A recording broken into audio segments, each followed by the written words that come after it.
Okay, so here's another off-the-cuff answer to an Ask Dana question.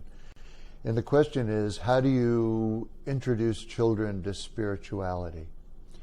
Well, my 2 cents on that one is, first of all, you have to remember that they don't need an introduction. Children are spiritual by nature, just like they're physical by nature. And they haven't been trained to think that their spirit is something separate from their physical nature, so they don't. I think what I would most coach is that we as adults have to stay open to what we can learn from them. One of the things I've always believed is that our bodies, our physical selves, are literally and figuratively just the bleeding edge of our soul, of our spirit.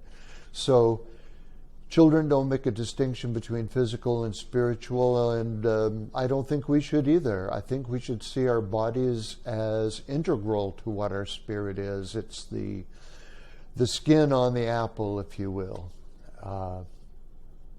Yeah, no separation.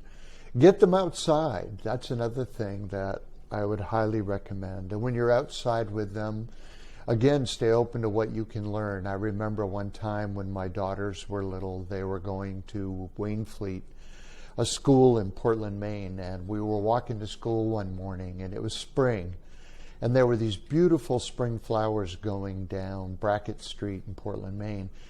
And my oldest daughter, Sophie, said, "Look at all these beautiful flowers."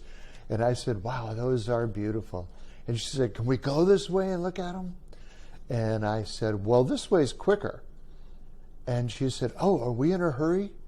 And I had to think about that because, yes, we're adults. We're always in a hurry. And so as I thought about it, there was the realization, actually, we don't need to hurry at all. So why am I hurrying? And of course, the answer is that I am conditioned to be a hurrier, as most adults are.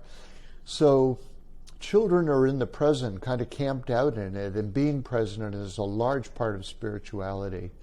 So taking the time, like I did that day, to slow down and say, yeah, let's go the beautiful way and enjoy this time together is a tremendous lesson that we can pick up from them. I said get them outside because being outside, children just fall in love with the magic of the world. Chasing birds, chasing butterflies, trying to figure out how things work, getting dirty. These are spiritual things, or they can be spiritual things. Spirituality can be fun. It isn't sitting with eyes closed in a church or a Buddhist temple. It's trying to get your eyes open. And children are good at that in so many ways. One of the last couple of things I would share is model kindness for them. They're not impressed by big ideas. You've got to live it. You've got to show it to them in terms of your behavior. That's where the rubber meets the road, to mix metaphors. A friend of mine who's a Buddhist practitioner tried to talk with her kids about, the kleshas. There are these concepts of afflictive emotions like anger and jealousy and ego.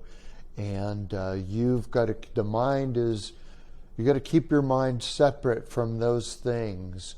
And I think that would mostly make children paranoid, like, what are these things trying to get me? But when she switched it over to a story about how our mind is like a beautiful garden filled with flowers and butterflies, and that sometimes that garden is encroached upon by these selfish pigs who just want all the garden for themselves, and their anger and their jealousy and their pride, and they come in and they ruin the peaceful garden. So keeping the pigs out of the garden became a metaphor for let's stay patient, let's stay centered in our life and not be overwhelmed by these things. So playful, fun, present, these are things that come to my mind. And remembering to realize that you're the student when you're with them. Okay, bye.